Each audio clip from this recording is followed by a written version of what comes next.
Hello, Wade. Like Jenna, I'd like to acknowledge the Musqueam people on whose homeland we are for hosting us. As Jenna mentioned, I'm the director of a 7-year Shirk Partnership grant where we work in collaboration with about a dozen different First Nations language groups and some represented by some 22 or 23 organizations in BC and the Yukon, and an equal number of academic collaborators and co-investigators. And what we set out to do through this grant, which we started out with in 2013, was to document First Nations languages by way of recording as much information as we can while we still have elders to do it with. As you all know, our languages are in critically endangered states, and as quite literally, we're in the in this grant program, we're losing elders and speakers of our languages year by year. So in addition to the documentation, we also set out to provide support systems for language learning and the future of languages through second language learners. And one of them obviously involves creating safe digital storage and backup mechanisms for organizations that would like to engage in that, but also to build cool apps for First Nations language learners. And the part of the project that I will show you about in the presentation here involves my own home community, Skitchison, in the Secwepemc Nation in the South Central Interior in British Columbia. And you can see the green there, that's where we are. And Skitchison is about halfway between Kamloops and Cache Creek. When languages decline, with fewer and fewer first language speakers, one of the things that's lost are the ability to speak, but also the many registers of speech, how to make conversation, how to start up a conversation, how to end a conversation, how people interact in conversation, the vocabulary or lexicon, and also grammatical structures that are especially the more complicated kind of structures. And other things like how in telling a story, for example, the speaker of a language tracks the topic throughout the narrative and switches topic of foregrounds, events and people or not, and so forth. The use of metaphor and pun and alliteration, so in other words, the poetic use of language. And those are, of course, the things that as we have younger speakers who were not raised as much in the language, those are the kind of things that especially become endangered. And stories are an important thing in that as a pedagogical tool for learners, as a way to connect cultural and linguistic content, and also to explore linguistic forms, what I was just talking about, that are being forgotten. And especially in stories where you have the ways in which literary language, oral literary language is produced, that very complex kind of forms are the ones that storytellers choose. So what I want to talk about here in my presentation are two stories about stories. And it actually starts out with what if you don't have stories in the language? So there's nothing to digitize to start with, but you can eventually arrive at content that can be digitized, and in our case, that you can actually turn into story apps.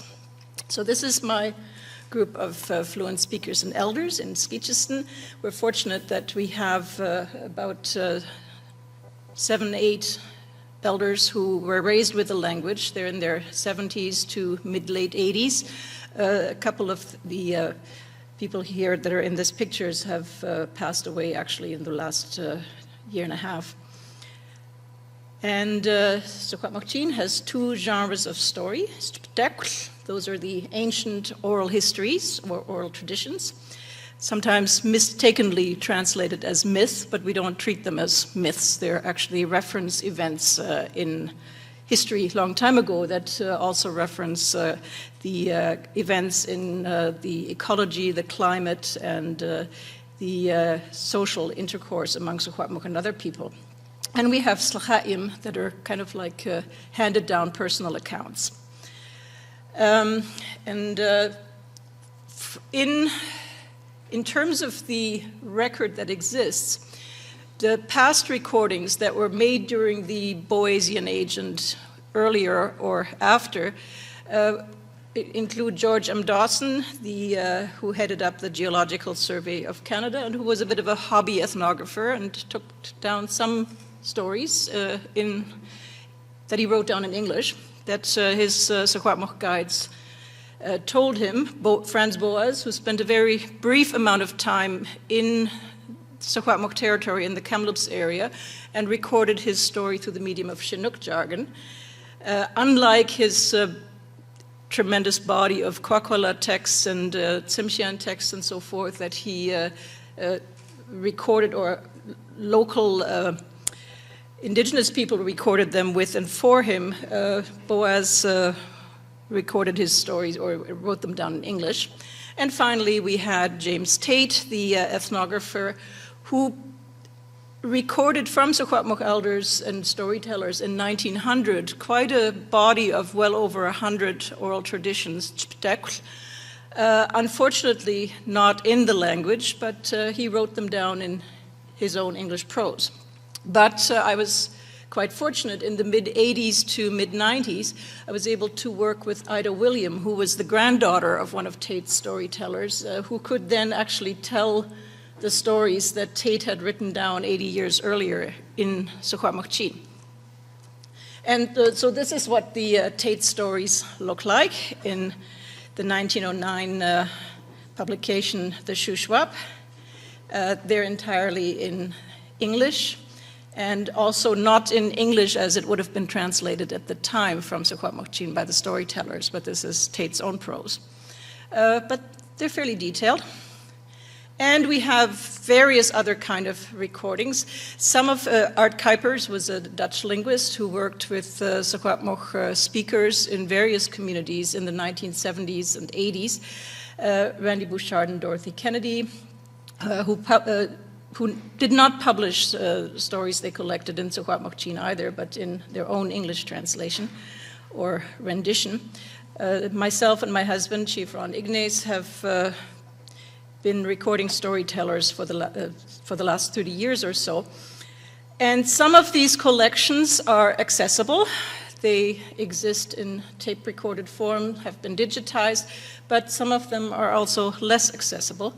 And it also, a case in point is how difficult it is to preserve collections over a long period of time if First Nations organizations don't have the funds to have steady and reliable curation of collections. So some of the collections, in fact, over the years are not intact anymore.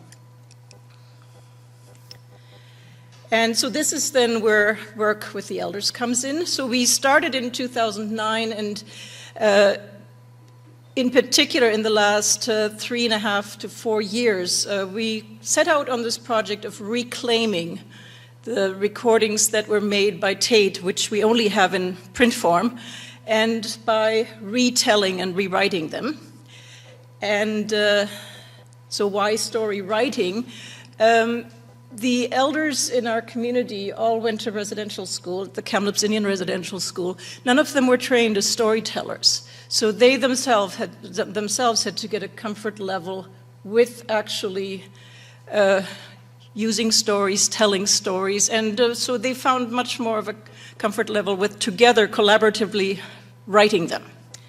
And some of this with a plain whiteboard and some of this with a PowerPoint projector where they arrive at sentence by sentence or paragraph by paragraph at this is the best possible way we think this should be said.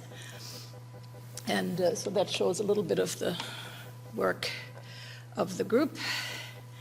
And this here shows then what stories look like. This is the same one, the owl and chipmunk story, that I showed you in the version from the print version from Tate. And this was a very interesting one because the story contains a pun. And recovering that pun took a little bit of hard work. As you can see, it has two parallel lines there. And we kind of played around with lexical suffixes and roots and so forth. And eventually we got it. So as just one example. But if you don't have the good fluent speakers anymore, this is work that you can't do anymore. And so that's really kind of the last kick at the can to try to reconstruct and reclaim some of these. Last year, or a year and a half ago, we set out on a quite ambitious project to rewrite, retell, reclaim an epic Transformer story, Tlisa and His Brothers, which exists in in three different versions, partially from Tate, from George M. Dawson, and from Boas himself.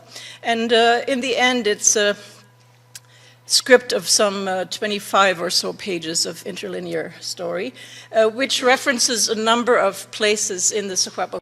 And it really kind of runs like a red thread from Shuswap Lake through Kamloops, then with a foray into the North Thompson, and eventually Cache Creek and over to the Fraser River and so forth. And the places are still visible in the landscape where this takes place.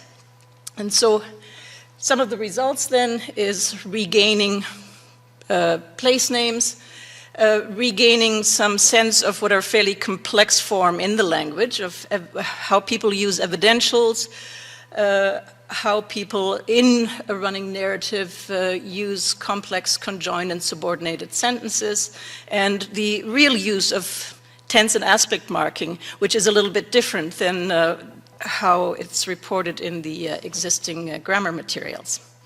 And of course also looking archaeologically at what are the kind of implements that stories deploy and or storytellers talk about. And then we had the stories illustrated by an artist who became the hands of the storytellers. And he would, based on what we had produced in the narration and in print, he would produce a sketch, and then the elders would critique it and figure. The bunny on the left side here, for example, it's a very mean rabbit, and so the rabbit did not look like the way it should, so it got redrawn. And sometimes it's the way a person holds a hand when they're in a prayer, or it's authentic looking snowshoes and moccasins and all those kind of things that they were able then to guide the illustrator through. So this is what just some of these episodes look like then with the finished drawings. And they, as I said, they reference places, and they reference ethnobiological information, and of course social and political protocols and so forth. And so that's just a selection of those, and actually then together and with some of the youth in our community revisiting the places was what we did in the end. So that was the regaining stories that we now have re-recorded and then can do something with. The second story about story I want to just talk about is one that actually did exist in a narration. It's a story that was recorded by Art Kuipers, the linguist, in the late 1960s. And Kuipers called it The Trout Children and Their Grandmother. It has no reference as to what place it describes and what it's really about. It's a long story that took the storyteller about 40 minutes to tell in Secwepemc, with many different episodes that reference the earth world, the sky world, the world under the water, and the relationships between grandparents and their children and grandchildren, and so on and so forth, and between guests and hosts. It was told by the late Charlie Draney, and it turns actually out that George M. Dawson had heard this from a storyteller, but because he took interest in place, he noted down which particular place it's about, and it's a lake called Peepsett, also called Jacko Lake in English. And Tate himself recorded yet another version of it. And we could not find a recording that actually was the cassette tape or the digitized version. There was one that still existed in the Secwepemc archives, which was probably from a third or fourth generation tape recording. So it was basically inaudible.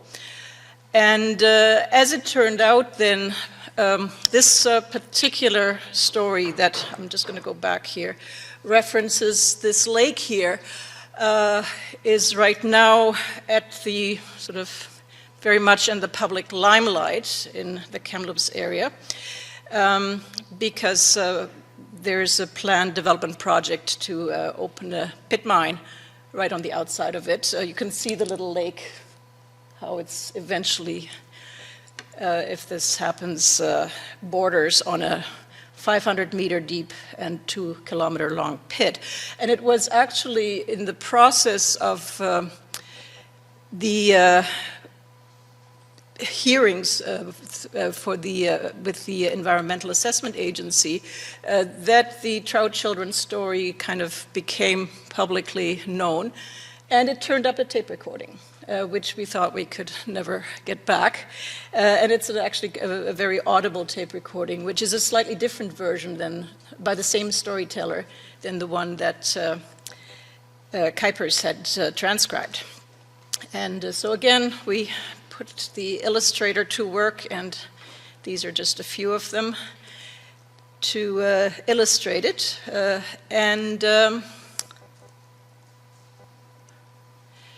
Then we're in the process of turning these two and several other stories into story apps through our project. And so they will feature read-along narration and word glossaries, cultural commentary about plot, meaning, social, botanical, and zoological features, about a linguistic commentary about stylistic feature and grammar, and interactive place names, map, and photos, of course the illustrations with some animations, and they will feature learner activities for practicing storytelling so that our young learners, or not so young learners of the language, can use the story app to then practice telling the story themselves in episodes, chunked down into small pieces, and quizzing themselves about what they're able to do. So that's one or two examples of turning materials that either are digitally available or that you have to first get back into community resources. Thank you.